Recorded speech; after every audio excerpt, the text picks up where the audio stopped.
ஆராதித்து வணங்கி மக்கள் நன்றி எழுந்து தோஸ்திரம் அணிகிறோம். அதை என்றால் அஜீஸ்ர பாரமான சிலுவையை சுமந்த உலகத்தை மீட்டு ரட்சித்தேன். இயேசுவை சாவுக்கு தீர்வேடுகிறார்கள்.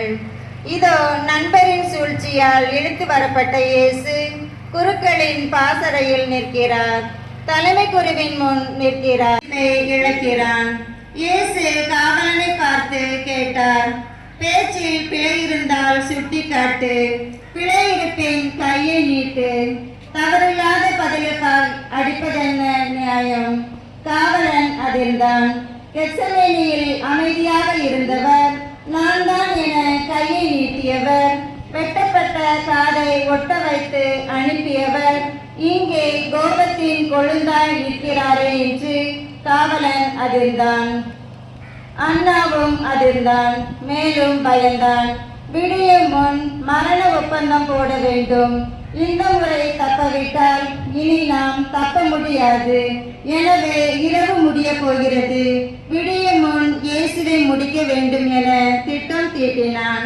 சாட்சிகள் முன்னுக்கு பின் முரணாக இருந்தது. எனவே இயேசுவின் மூலமாகவே அவரை குற்றவாளியாக்க விரும்பி, நீ கடவுளின் மகனா என்று கேட்டார். ஆம், நானே. வல்லவரின் வலப்பக்கம் நான் இருப்பேன், மேகங்களின் மீது நான் வருவேன் என்றார். எதையும் கிழிக்க முடியாத அண்ணா தனது உடையை கிழித்தான். அடுத்து பிலாத்துவின் முன் கொண்டு போகப்பட்டார் இயேசு.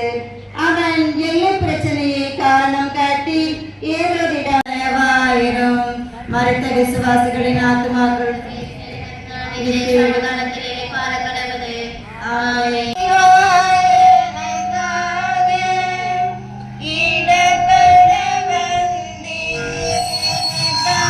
கையில கொண்டு விடு, கொடுத்து மெல்ல மெல்ல மெல்ல மேல. பாடுகளை பாவியின் மனதில் பதிய செய்தருளும் மாதாவே. இயேசுநாதர் சாமி பாடுபட்ட இரண்டாம் ஸ்தலம் திவ்ய ஆராதித்து வணங்கி மக்கு நன்றி அறிந்த ஸ்தோத்திரம் பண்ணுகிறோம். அது என்னென்றால் அட்ஜஸ்ட பாரமான சிலுவையை சுமந்து உலகத்தை மீட்டு ரட்சித்தேன்.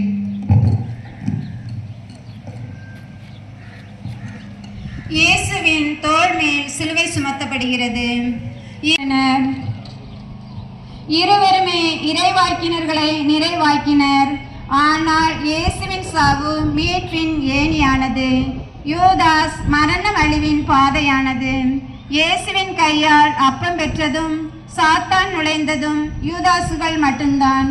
அவன் சாத்தானுக்காக சன்னலை சாத்த மறந்தான். அவன் தண்டனைக்கு தப்பி விடுவார் என தப்பு கணக்கு சுவாமி எங்கள் பேரில் தயவாயிரும். மனித விசுவாசிகளின் ஆத்துமக்கள் சர்வேஸ்வரனுக்கு நித்திய சமாதானத்தில் எளிவார கடவுது. ஆமென்.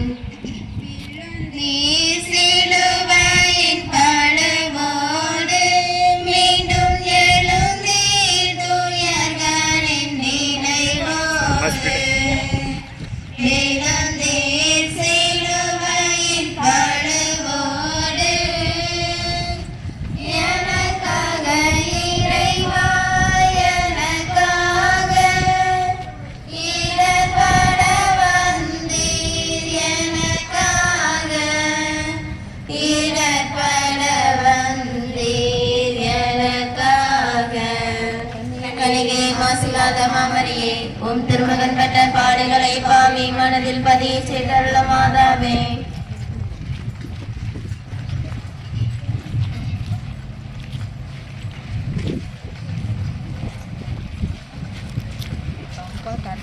முறை தரையில் விழுகிறார். இதோ உலக பாவத்தின் மீதான கடவுளின் கோபத்தால் நிரப்பப்பட்ட துன்ப கிண்ணத்தை இயேசு சுமக்கிறார். அது கடவுளின் நியாயம் நிரப்பப்பட்ட துன்ப கிண்ணம், பாவத்தின் தலையில் நிரப்பப்பட வேண்டிய கிண்ணம், புனிதத்தின் மீது கொட்டப்பட பதறுகிறார். இந்த பாவ கிண்ணத்தை தூக்கி மனுகுலத்தை மீட்பதா அல்லது துன்ப கிண்ணத்தை தூக்கி எரிந்து பிரிவின் வழியில் இருந்து மீள்வதா என்ற கேள்வியின் பதிலை தந்தையிடமே ஒப்படைக்கிறார். துன்பம் அகழ்வதை விட பாவம் அகழ்வதே முக்கியம், பாடுகள் அகழ்வதை விட பாவங்கள் அகழ்வதே முக்கியம் என்று துன்ப கிண்ணத்தை முழுதாய் அறிந்த முடிவெடுக்கிறார். சிலுவையை ஏற்று நடக்கிறார். ஆயினும் உலக பாவத்தின் மொத்த கணமும் அவரை நிலைத்தடுமாற வைக்கிறது. மண்ணில் இருந்துதான் உருவாக்கிய மனிதரின் சுமைகளை சுமப்பவர்களாக மாறுதுவோம். இறுதி பயணம் தொடரட்டும்.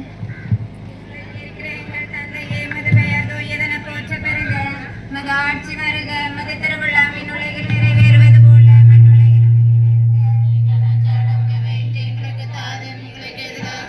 சோதனைக்குட்படுத்தாதையும் தீமையிலிருந்து எங்களை விடுவித்தருளுமாமே. அருள் நிறைந்த மரியே வாழ்க, ஆண்டவர் உம்முடனே, பெண்களுள் ஆசீர் பெற்றவர் நீரே. உம்முடைய திருவயிற்றின் கனியாகிய இயேசுவும் ஆசீர் பெற்றவரே. மரியே தேவனின் தாயே பாவிகள். இதோ ஒரு லட்சிய பயணத்தை மேற்கொள்ளும் தாயும் மகனும் சந்தித்துக் கொள்கிறார்கள். அன்று மழலையாய் பெத்லகேமில் மாட்டு தொழுவில் தன் மடியில் ஏந்திய அன்னை இன்று தன்னை இந்நிலையில் காணும்போது மனம் எத்துணை வேதனை கொள்ளும் என்பதை பார்க்கிறார் இயேசு. ஏனெனில் தன் தாய் மீட்பின் திட்டத்தில் துணை மீட்பர் என்பது இருவருக்குமே தெரியும். கபிரியேல் தூதர் அருள்மிக பெற்றவரே என்றார். ஆனால் அன்னை துயர்மிக பெற்றவராக நிற்கிறார். சிமியோன் சொன்ன வாள் இப்போது அன்னையின் உள்ளத்தின் ஆழத்தில் இறங்குகிறது. ஆசீர்வதிக்கப்பட்ட கனி இப்போது சபிக்கப்பட்ட கனியாக நிற்கிறது.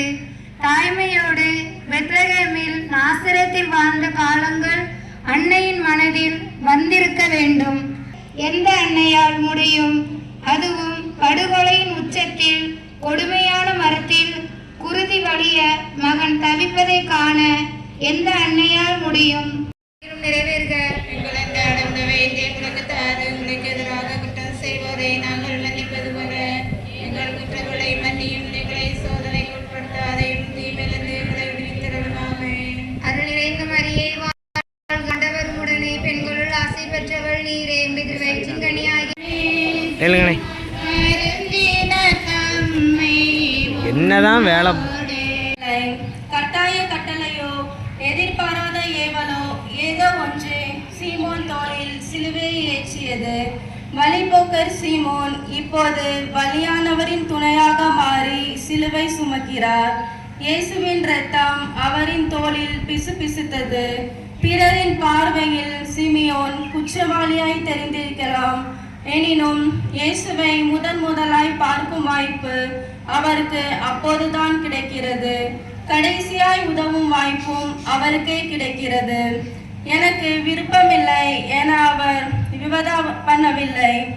நான் என்ன குற்றவாளியா என இயேசுவுக்கு கரம் கொடுக்க வேண்டிய ஒரு சீமோன் காணாமல் போக வழியில் வந்த ஒரு சீமோன் வழித்துணையாக நடக்கிறார். சீமோன் அறிந்திருக்கவில்லை அந்த சிலுவை உலக மீட்பின் உன்னத கருவி என. சீமோன் அறிந்திருக்கவில்லை தனது பெயர் காலமாய் நினைவு கூறப்படும் என.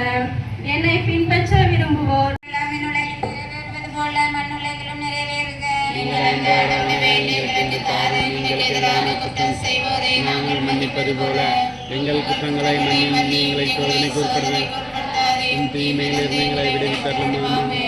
அருள் நிறைந்த மரியே வாழ்க, ஆண்டவர் உம்முடனே, பெண்களுள் ஆசீர் பெற்றவர் நீரே. உம்முடைய திருவயிற்றின் கனியாகிய இயேசுவும் ஆசீர் பெற்றவரே. புனித மரியே இறைவனின் தாயே, பாவிகளாய் இருக்கிற எங்களுக்காக இப்பொழுது எங்கள் இறப்பின் வேளையிலும் வேண்டிக் கொள்ளுமாமே. தந்தைக்கும் மகனுக்கும் தூய ஆவியாருக்கும் ஆட்சி உண்டாவதாக. இப்பொழுது என்றென்றும் இருப்பதாக. எங்கள் சுவாமி, எங்கள் மற்ற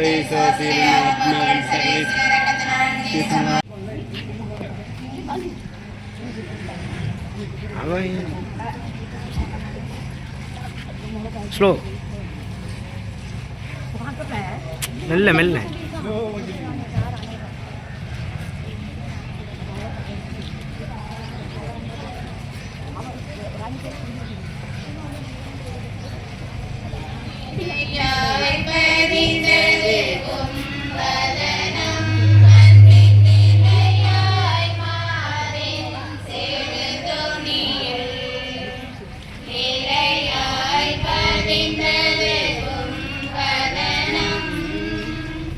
Yeah.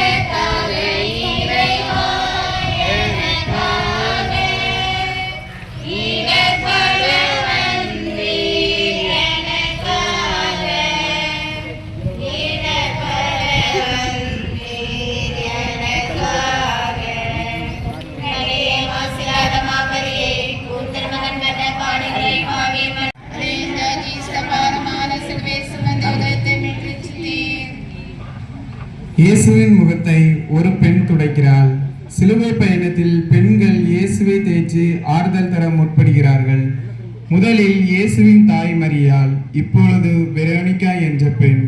அந்த கால சூழலில் ஒதுக்கப்பட்ட பெண்ணினத்தை இயேசு முன்னிலைப்படுத்த முன்னே அழைக்கிறார். அன்போடு தனக்கு ஆறுதல் சொல்ல வந்தவருக்கு தனது முகசாயலை பரிசாக தருகிறார். இங்கே குற்றவாளியாய் நிற்பது ஒரு நிரபராதி என்பது அனைவருக்கும் தெரியும். அனைவரும் ஒதுங்கி நின்றாலும் துணிந்து வருகிறார் ஒரு பெண். முன்பு ஒரு நாள் இலாமிச்சை சிமிழ் ஒன்றை உடைத்து இயேசுவின் தலையில் ஊற்றி தனது தலைமுடியால் இயேசுவின் ஆறுதல் தருகிறார். அன்போடு ஆறுதல் சொல்ல வந்தவருக்கு அன்பு பரிசாக தனது முகத்தை துணியில் பதித்து தருகிறார் பரமன் இயேசு. இவரை போன்று இயேசுவுக்கு உதவ முற்பட்டு இன்னொரு பெண்ணையும் பார்க்கலாம். அவர் பிராபுலா என்ற பெயரில் அழைக்கப்படும் பிளாத்துவின் மனைவியாகும். பிளாத்துவின் மனைவிக்கு இரவில் கனவு வந்து கற்றுத்தருகிறது. உடனே கடிதம் எழுதுகிறார். நீதிமானுக்கு எதிராக தீர்ப்பளித்து தீயை தேர்வு செய்து விடாதே என்றும் தீர்ப்புக்கு முன்பாக தீர்ப்பு திருத்தப்பட வேண்டும் என்று தவிப்பில் எழுதுகிறார். பிளாத்து படித்தான், கடிதத்தை மடித்தான். எனினும் அவன் தன் உள்ளத்தை திறக்கவில்லை. அவளது கடிதம் இயேசுவை காப்பாற்ற மட்டுமல்ல, பிளாத்துவை பாதாளத்தில் இருந்து காப்பாற்றவும் தான். அது இயேசுக்கான வக்காலத்து மட்டுமல்ல, பிளாத்துவர்களின் பாதங்களை கழுவி தூய்மையாக்கி விட்டார்கள் என்றார். பிளாத்து கை கழுவி அழுக்காகி விட்டேன் என்கிறான். தீர்ப்பை துண்டு சீட்டில் எழுதினார். அவளின் பங்களிப்பு வைரமாய் மின்னுகிறது. ஆனாலும் பெயர் பெற்ற பிளாத்து கிறிஸ்தவ வரலாற்றின் கரையாகி போனான். பெயரே இல்லாத பிளாத்துவின் மனை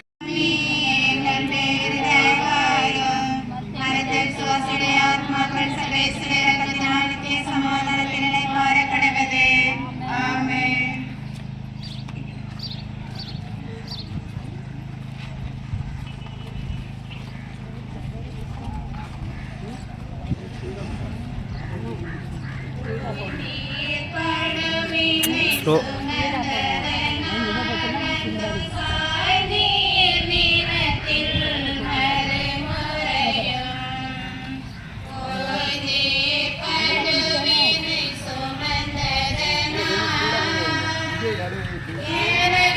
மணி எத்தனை?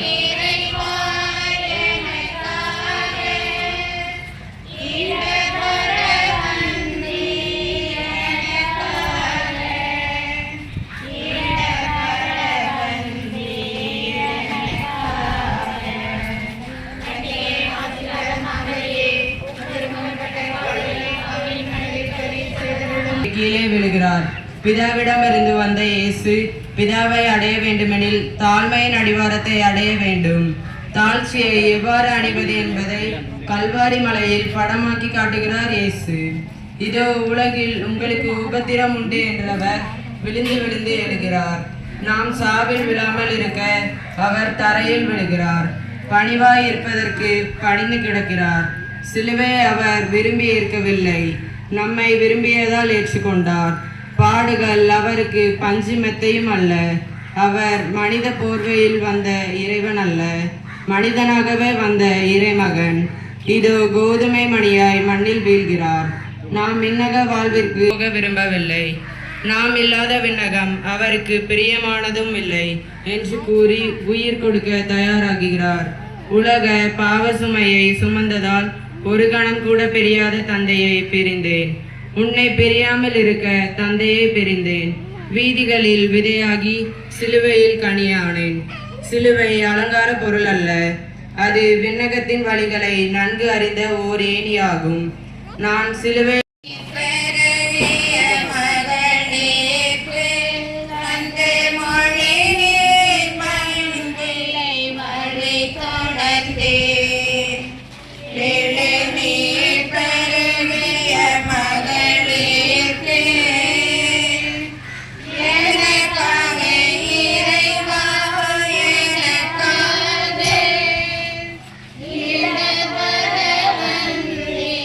எனக்காக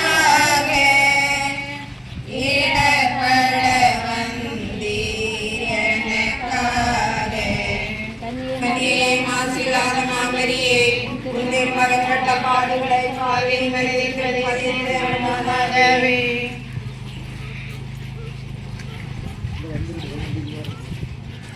ஈஸ்நாதர் சுவாமி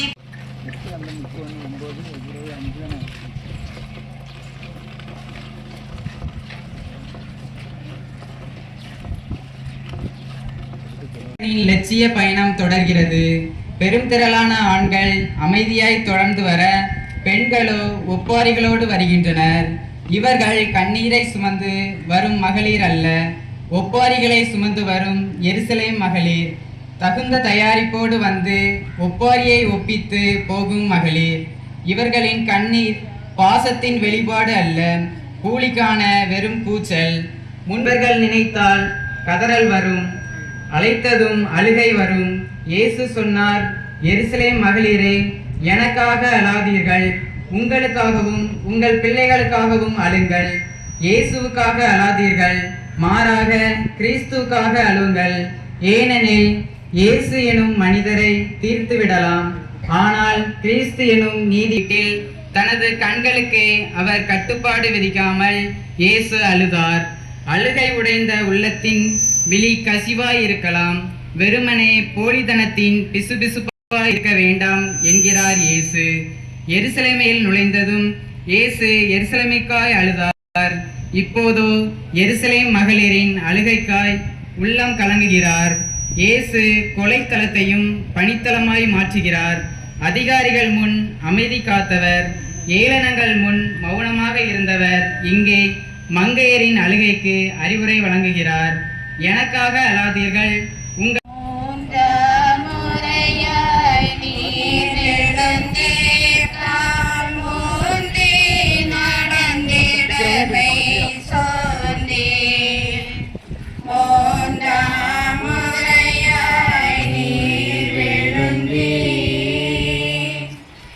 எனக்காக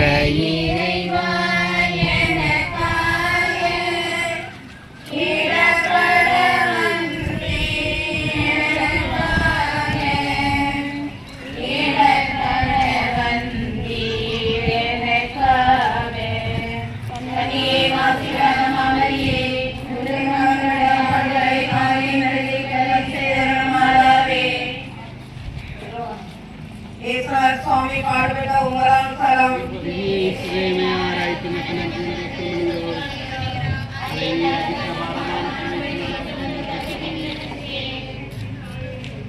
இயேசு மூன்றாம் முறை கீழே விழுகிறார். தன்னோடு நடக்க வேண்டியவர்கள் தடமாறி நடக்கிறார்களே என்றும், நான் அவர்களை மன்னிப்பேன், காப்பாற்றுவேன், ஆனால் அவர்கள் என்னிடம் திரும்பி வர வேண்டுமே என்ற மனக்கலக்கத்தோடு நடந்த இயேசு மீண்டும் மீண்டும் கீழே விழுகிறார். தன் சீடன் மற்றும் அரசியல் அறிவின் நுணுக்கங்களை அறிந்த யூதாஸ் பற்றிய எண்ணங்களும் இயேசுவிடம் இருந்தது. எல்லாம் அறிந்த இயேசு யூதாஸ் தன்னை காட்டிக் கொடுப்பான் என்பதையும் அறிந்திருந்தார். யூதாஸ் அதை மிகவும் ரகசியமாக செயல்படுத்தி வந்தான். அது கூடவே இருந்த சீடர்களுக்கு கூட காட்டிக் கொடுப்பவனுக்கு கேடு என்ற போதும் அவன் திருந்தவில்லை. அவன் பிறவாதிருந்தால் நலமாக இருந்திருக்கும் என்று கடுமையாக எச்சரித்த போதும் அவன் திருந்தவில்லை. இன்று நமது பாவங்களையும் இயேசு நமக்கு மென்மையாகவும் கடுமையாகவும் உணர்த்துகிறார். அதை கேட்டு நாம் நம் வாழ்க்கையை மாற்றினால்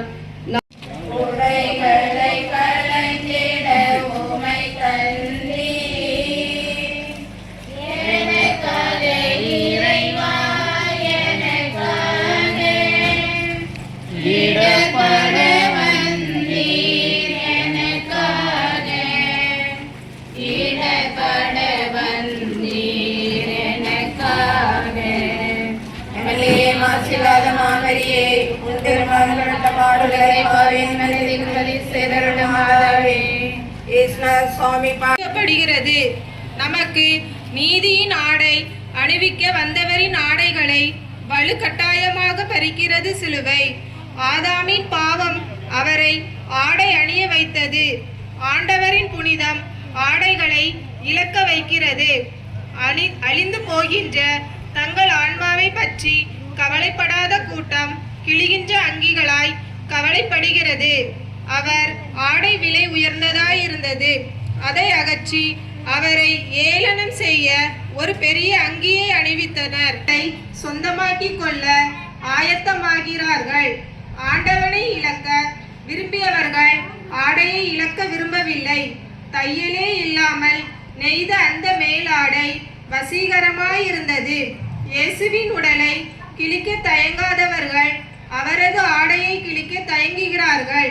4 பேர் ஒரு ஆடைக்காய் வாதிட்டார்கள். நான் தான் மூத்தவன், எனக்கு வேண்டும் ஆடை, நான் தான் அவனை அதிகம் அடி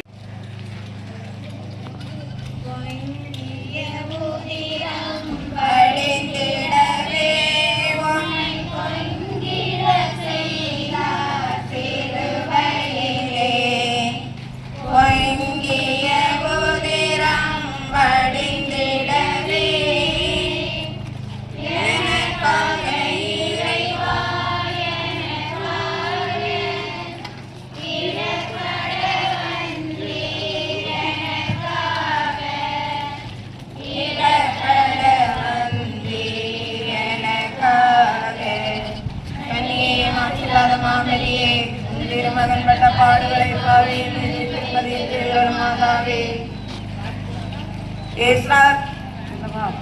சிலுவையில் அறைகிறார்கள். இயேசு தூக்கி வந்த சிலுவை இப்போது இயேசுவை தூக்குகிறது. ஆணிகள் துளைத்த ஆண்டவரின் உடல் துயரத்தின் பாடலாய் உயரத்தில் ஆடுகிறது. உடல் முழுவதும் இரத்த கரைகளால் நிறைந்திருந்தன. புனிதத்தின் வரிசையில் நாமும் அமரலாம் என்பதை உணர்த்துகிறது. இயேசுவை அறைந்த சிலுவை. சிலுவையின் வேதனையின் மத்தியிலும் இயேசு தந்தையிடம் வேண்டுதல் செய்கிறார். தந்தையே, இவர்கள்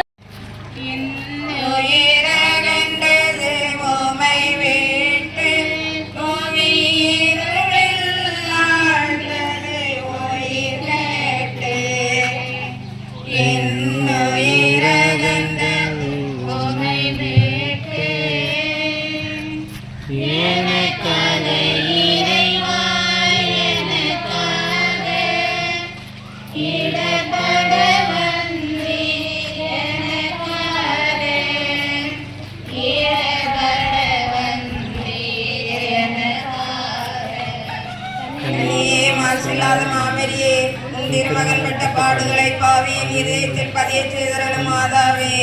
இயேசுநாத சுவாமி பாடுபட்ட 12ஆம் ஸ்தலம்.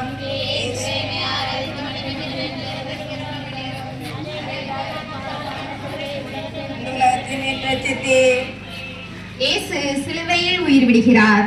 இதோ மூவரு இறைவன். கல்வாரி இறைவன் இறப்பற்றவர். அதனாலேயே இறைப்பற்ற இறைவன் மறைகின்ற மனிதனாக மலர வேண்டியிருந்தது.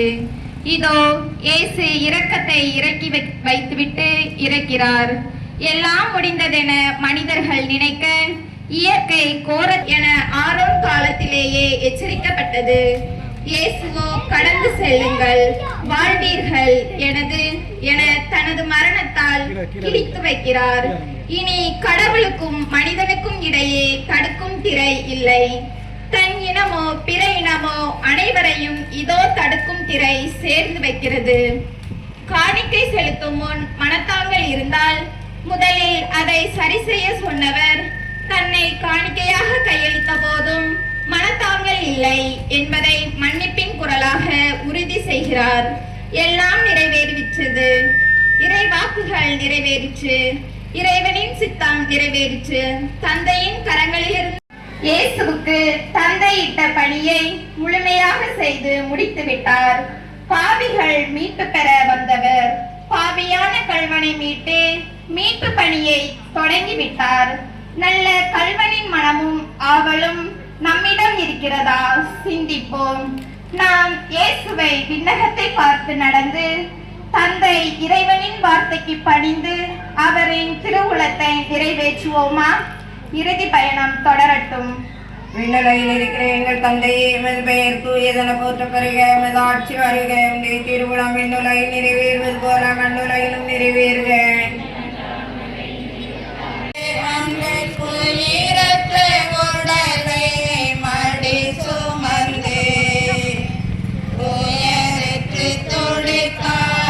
உளம்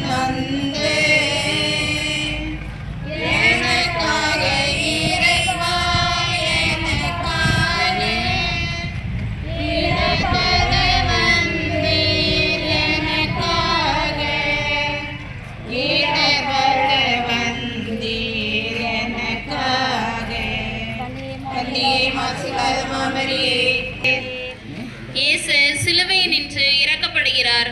இயேசு சுமந்தது சிலுவையை மட்டுமல்ல, மறைவாக்காய் உரைக்கப்பட்ட இறைவாக்குகளையும் நிறைவேற வேண்டிய தீர்க்க தரிசனங்களையும் சேர்த்தே சுமந்து சென்றார். சிலுவை ஆதியிலேயே நடப்பட்ட மீட்பின் மரம். பெண்ணின் வித்து தலையை நசுக்கும், நுரையீரல் காற்று இல்லாமல் அடங்கும். சிலுவை மரணம் சிந்திக்கும் போதே மரண அவஸ்தை எனில் அதை சந்தித்தவர்களின் நிலை சொல்லவும் வேண்டுமாம். அந்தோ பரிதாபம்! கல்வாரியில் கள்வர்கள் தவித்தார்கள், அவர்களின் கால்களை உடைத்தார்கள்.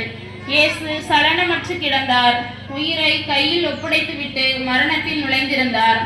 எனவே அவரின் கால்களை முறிக்கவில்லை. எலும்புகளில் ஒன்றும் முறிவுபடாது என்பதும் ஈரடங்கிய கல்லறை உமதன்றே, ஒடுங்கிய உமதுடல் புதியப்பட்டு எனக்காக இறைவா, எனக்காக இடர்பட வந்தீர், எனக்காக இடர்பட வந்தீர், எனக்காக. கண்ணியே மாற்றலான மாமரியே, திருமணப்பட்ட பாடுகளை மாதாவே, ஈஸ்வரர் சுவாமி பாடுபட்ட 14ஆம் ஸ்தலம்.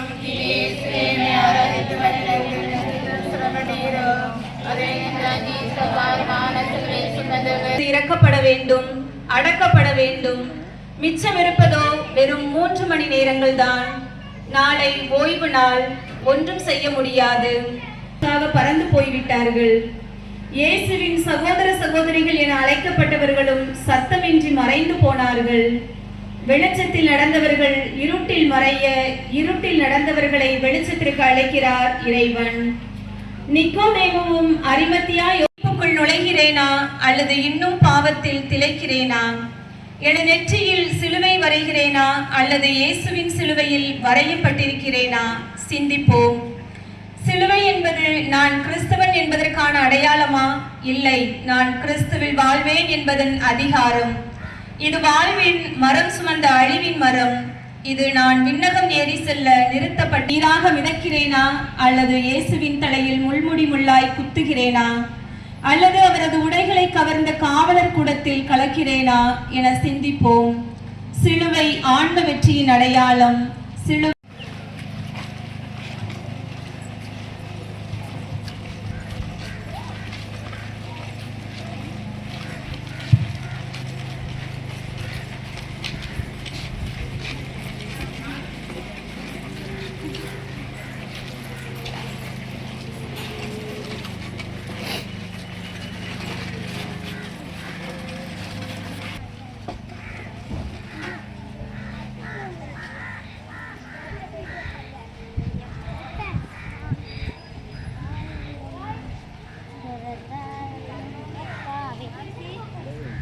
Oh.